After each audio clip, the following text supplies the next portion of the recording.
Hi, La Jolla Babylon is excited to announce that we will be recording a live episode on June 15th, 2025. That's Father's Day. We'll be at Young Ethel's in Park Slope, Brooklyn, New York. The show is at 2:30 p.m. Please RSVP by writing to lajollababylon@gmail.com.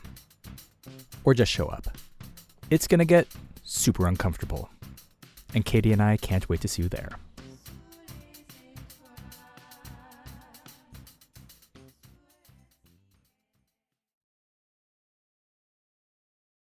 La Jolla Babylon is excited to announce that we will be recording a live episode on June 15th, 2025.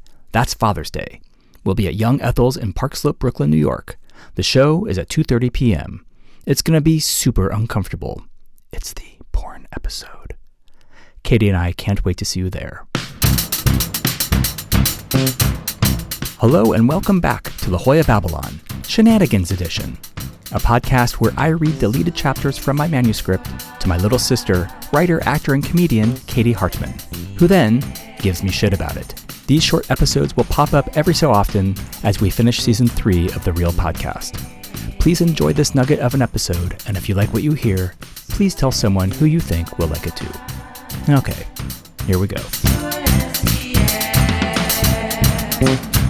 Okay, wait, read this text. So the text that I got from my in-laws was, well, I actually texted them. I said, hi, you two. I'm just texting because I know you've been listening to my podcast, and maybe it's a little late for a content warning, but season 2 does get a little zesty. I don't want either of you to feel obligated to listen. Both the narration and the conversations with Katie can get a little raunchy as well as very personal. I do appreciate that you've listened, but I want you to know you're off the hook if you want to stop. I hope that all makes sense. Yeah, the subtext for that is, please don't listen. Oh, 100%. And then the response that I got within seconds was, too late. And then 2 minutes later, just kidding. Honestly, baller move. So, okay. We can start now. We can start. Yeah. Anyway, so this is going to be a short episode. I say after 15 minutes of bullshit.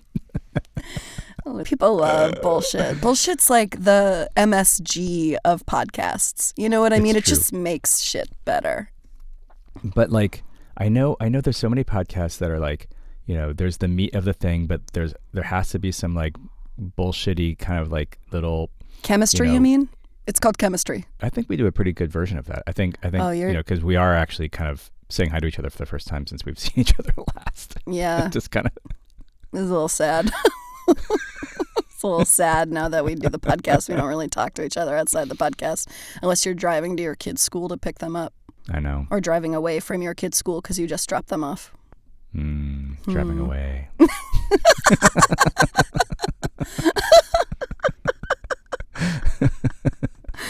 Oh, man. Okay, anyway, so we're still making season 3 right now, but I have a couple little chapters of the manuscript that I tore off from the big book because they didn't really fit with everything else. But I still love these chapters, but they were just kind of weird distractions. So yeah, great. Love there's it. There's at least 3 coming up, maybe 4 if I'm brave enough to do the 4th one. This one is called Terry and the Cat, and it is about Adam's friend Terry moves out of his house and is Adam's first friend to live away from his parents. And I think they're probably 17. I think about 17. Okay. Yeah. Well, I'm sure only good things will happen. I'm sure only responsible things will happen. Wait, have you already read this? Because that's not what happens. Oh. It's a bunch of bad things that happen. Oh, that's strange. It's cute. It's a cute story. Yeah, I think the way that you use the word cute is different. I think you might be right. Yes, this is gonna be a short little bite-sized. Okay, right. See you soon. I've had a bunch of coffee and you're very tired. Okay, send me the bite. Yeah, I'll send you a thing. Okay, bye. What are we doing? We're terrible at this.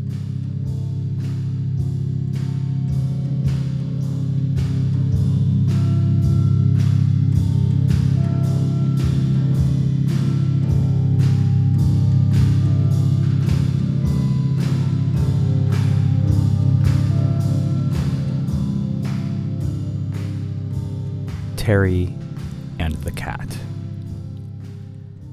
Terry was my first friend to live on his own.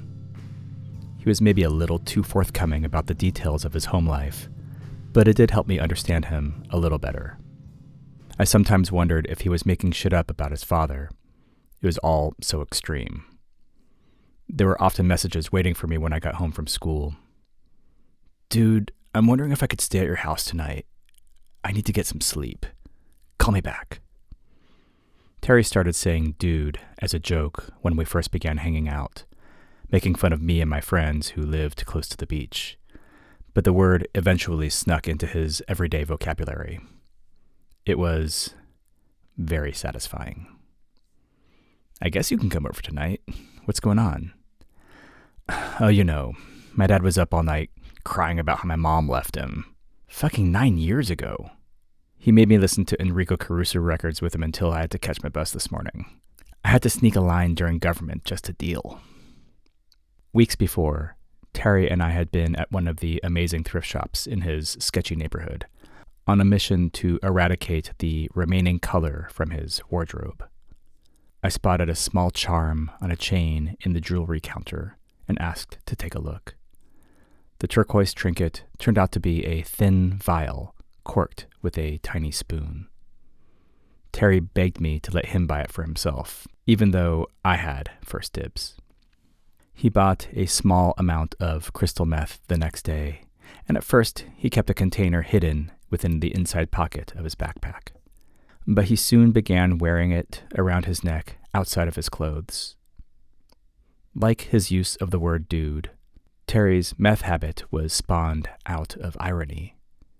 He would pull his vial out while waiting for the bus, as he was walking past a police station, at lunch, at my house, while we sat with my blind grandmother. He actually hardly ever snorted the yellow powder. I still didn't think it was very funny. The vial was mostly an effective prop, proving his loyalty to the darkness that surrounded him. Of course, the tipping point with irony is when it turns on itself.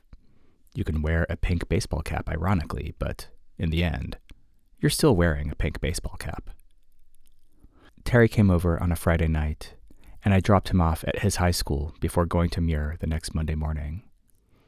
That weekend, I scoured the newspaper with him, looking for places to live. Terry wanted me to move in with him, but I was happy with my situation. Neither of my parents knew how to keep track of me, and I could save money for records and gas. We found a woman whose son had joined the army and was looking to fill his room during his deployment. Monday, after school, I parked at the end of a street with rundown houses and cars parked on lawns and waited while Terry walked to the house for his interview. I sat and listened to the radio, missing a chance to call in and win tickets to a foreign movie being sponsored by the local NPR station. Terry came back, and we walked to the chicken pot pie shop, which was on the other side of Balboa Park. The restaurant had been around for 40 years, and some of the waitresses had been working there since it opened. They had names like Velma and Sophie, and were not shy about telling you to take your hat off and to keep your feet off the vinyl. We sat down, and Terry told me about the interview. "Are you moving in?" "Hold on, let me tell you about her first. She told me she wants to have a man living with her while her darling son goes to boot camp. He'll be gone for 3 months, then he'll be home for a month, then he ships off to kill people." "So you have to move out in 3 months? Sounds lame." "No, I can stay. I just have to share my room with her son while he's back. She'll reduce my rent for that month." Dude, she is a total racist. She was like, "Well, you seem like a nice young man. Clean, smart. I could tell by your voice you white. Isn't that weird?" Gross. I know. It's like, I'm poor, stupid, and lazy, but at least I'm white. Oh, and she has this chunk missing from her leg. It's like a razor-sharp ice cream scooper dug out a scoop from one of her calves. It might be the sickest thing I've ever seen. We ordered the lunch special, which had salad, soup, a soda, a whole pie, and a piece of cake. We were the youngest customers by 50 years. We ate everything they put in front of us. The bill came, and it was less than a burrito would have been. Fuck it. I'll move in with her. I have to get away from my dad, even for 3 months. Terry did not need any help moving in with Tammy. He used his backpack to move his clothes and left everything else at his dad's. Dan and I wanted to come over and see his new place, but Tammy did not allow visitors. Terry called me at home on his first night with Tammy. She's crazy. She thinks if I bring people here, they'll rob her. Super paranoid. She has this cat she sits with all day. She only gets up to feed it and to stuff her own face. I think there's something seriously wrong with her. You guys can sneak in sometime after she goes to sleep if you're quiet, but I don't want to get kicked out of this house. 2 weeks later, Dan, his brother Alan, and I came over. We rapped on his window, and he whispered for us to come around the front and take our shoes off. He let us in, and we made our silent way through the house. Terry's room had 2 doors and a window. One door led to the kitchen, the other to the bathroom. He had duct taped several of his own drawings to his walls and had taped tinfoil to his window. He whispered so quietly, Alan started laughing. It was fun to see Terry be so nervous about something. He was always the one to push me beyond what he called my own fear of life. He sounded like me. Come on, I'm serious, you guys. We heard a clawing at the door. Dan opened it a crack and a very cute black cat with a white spot on its chest strolled in. It took turns sitting on our laps. I never liked cats, but I instantly loved this one. Her name is Bringer. Tammy thought she would bring her good luck. Get it? Bringer? Anyway, she's cool as far as cats go. She leapt onto the windowsill and cleaned herself, pausing to make eye contact with each of us. She sat on my lap, and I didn't ever want to let her go. But she was free. I watched her roam about, nuzzling up against anything warm. Have you ever seen a cat dance? Alan was stroking Bringer's back as she arched and yawned against his hand. It's hilarious. Our dad used to do it all the time. Do you have any tape? Dude, guys. Terry was stressed out and whispering, I will get kicked out of here if she knows I have friends over. Like tonight. But Alan had found some tape in Terry's desk and began putting small splices on the cat's paws. Bringer purred and dug her head into Alan's chest. Alan was a nice kid. An extremely nice kid, actually. So I figured this would be funny. Terry reached for the cat, but Alan pulled her away as if we were on a playground and Bringer was our ball. After a minute or two, Alan let her go, and Bringer sprang from his lap onto the dresser. But without her natural cat padding, she slipped onto her back. Being a cat, she tried to pull it off like she meant to flail so dramatically. She stood up, looked around, made a move to jump, and slipped, falling 3 feet or so onto the floor with a small thud. Alan said, Okay, sorry. I'll take the tape off. That was awful. We heard Tammy's door open. Terry silently shushed us. He made huge pantomime finger-on-lip motions while pointing to his face with the other hand. I pretended to have to sneeze with equal dramatic flair. Dan farted for a long time on Terry's bed. He bent his head between his legs, took big gulps of air, and blew it at us. For some reason, Alan did the chicken walk with Bringer under his arm. Terry was losing his mind, pulling at his hair, imploring us to shut the fuck up. Alan sat down and turned the cat over. We heard the floors creak in the kitchen. We sat silently and listened to Tammy make a sandwich. We heard her light the stove, open a bag of bread, open and close the toaster oven, open the fridge, drop bacon onto the pan, take out the jar of what must have been mayonnaise, and spin a knife around its rim. We could smell the toast. We could practically taste the bacon. We heard the porcelain clink when she cut the bread on the plate. Alan still had Bringer on his lap. He started to peel the tape back on one of her paws, and she meowed loudly. We all held our breath. We made no movements, except with our eyes, which darted from the door to each other. Tammy took one crunchy bite and walked creakily back to her bedroom, where we could make out the faint rumblings of the Tonight Show. Terry whispered, Please get that tape off of her and get the fuck out of here. When Alan tried to remove the tape again, Bringer cried out, "What if we hand her out the window and take her to Adam's car? She can scream her head off and no one will hear her." "She's an indoor cat, man. I don't think she's ever been outside. Tammy's gonna wash her dish in like 5 minutes, and if she hears Bringer crying and opens my door and sees 3 guys in here torturing her cat, she'll call the fucking cops." We all looked at his door and simultaneously understood that he had no lock. Dan moved towards the window. "Seriously, let's just take her outside. If anything happens, you can say she escaped." Dan had no love for animals. One of the ways Dan would point out the hypocrisy of hippies was he liked to draw parallels between pet ownership and slavery. After we heard Tammy's door shut, each of us took a paw. Bringer, a well-loved, trusting cat, squirmed with anxiety. We counted to 3, and we all pulled in the direction the fur was growing. And it was done. Tape off, no meowing. We shimmied our way out the window. Terry raised his middle finger and held it against the glass. Terry stayed with Tammy until her son came home for Thanksgiving weekend. My mom told me that I could invite him over to our house for turkey, but I decided not to.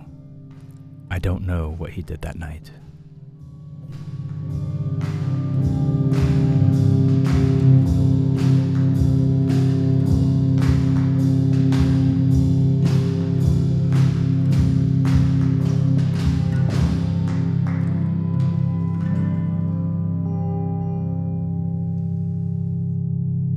And we are back.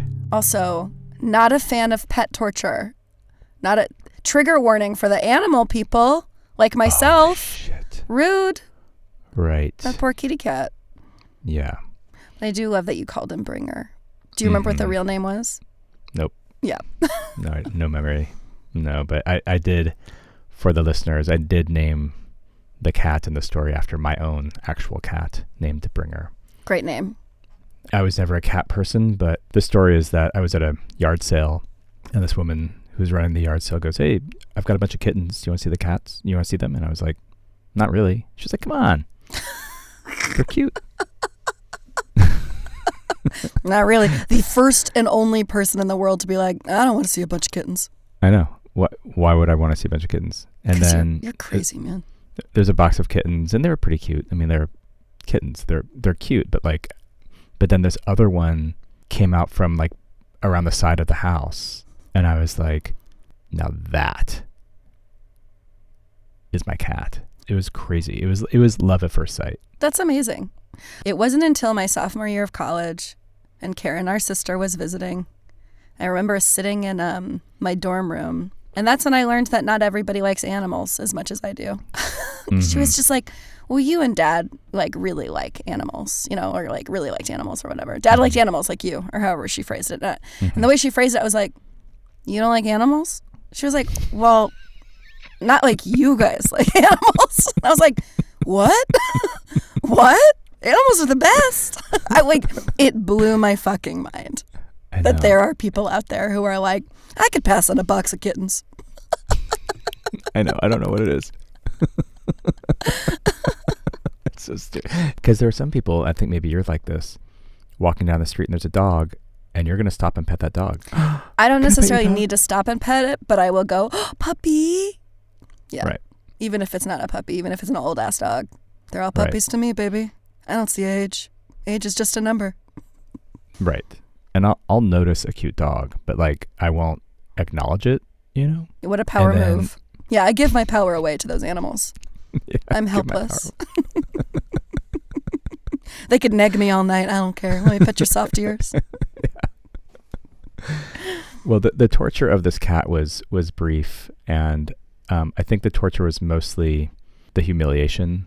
You know what I mean? The cat didn't get hurt, and there may have been a little bit of fur tugging for a minute, but it was. Listen, I'm not going to call the cops. Okay, I'm not going to tell the cops. I wanted to write that scene because I've never actually written anything like that Hitchcockian tension. Yeah. Where like there's something happening on one side of the door, and on the other side is the the cop or whatever who, if something happens to trigger that door opening. Yeah. Do you know what I mean? No, I felt it.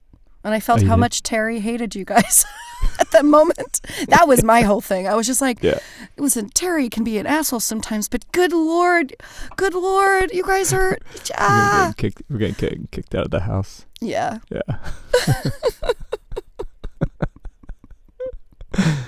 That's so funny. And also so fucked up. Just like finding this thing at a thrift store. First of all, so funny that it's in a thrift store, but that is the time, right?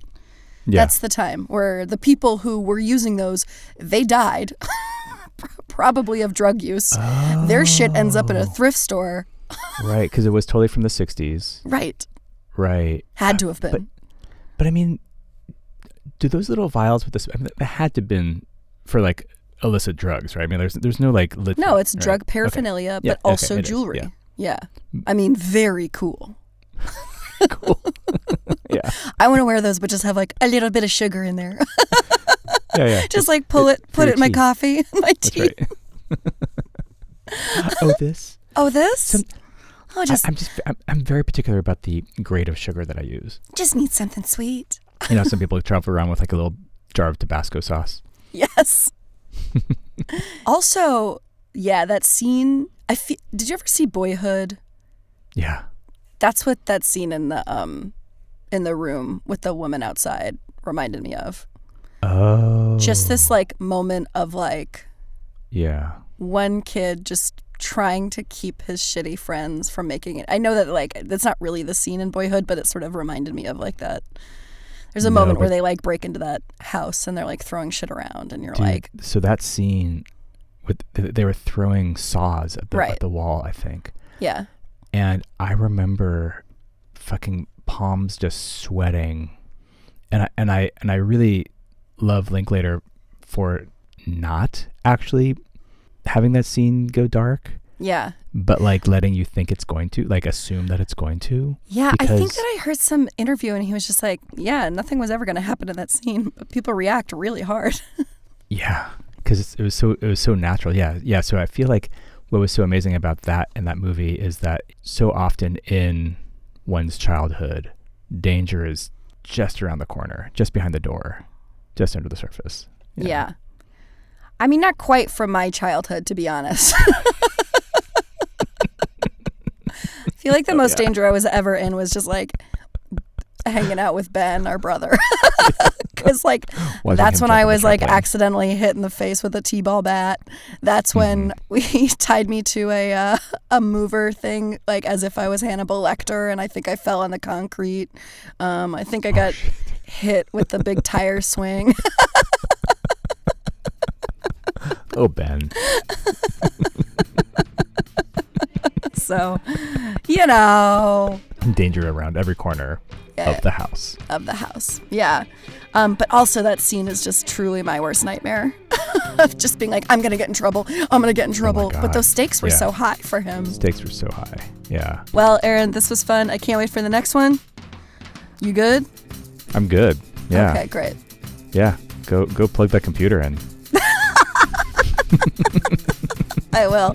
All right. I love you. I love you too. Bye. Bye. Bullshit's like the MSG of podcasts. You know what I mean? It just makes shit better. Thank you so much for listening. The Hoya Babylon is written, produced, and edited by Aaron Hartman, with music by Aaron Hartman, co-piloted by Katie Hartman. Presented in association with Ruinous Media. If you like what you heard, please subscribe so you don't miss an episode. Your 5-star rating will help others find this fucking podcast. To hear more episodes of this show or other Ruinous Media podcasts, please go to ruinousmedia.com or wherever you get your podcasts.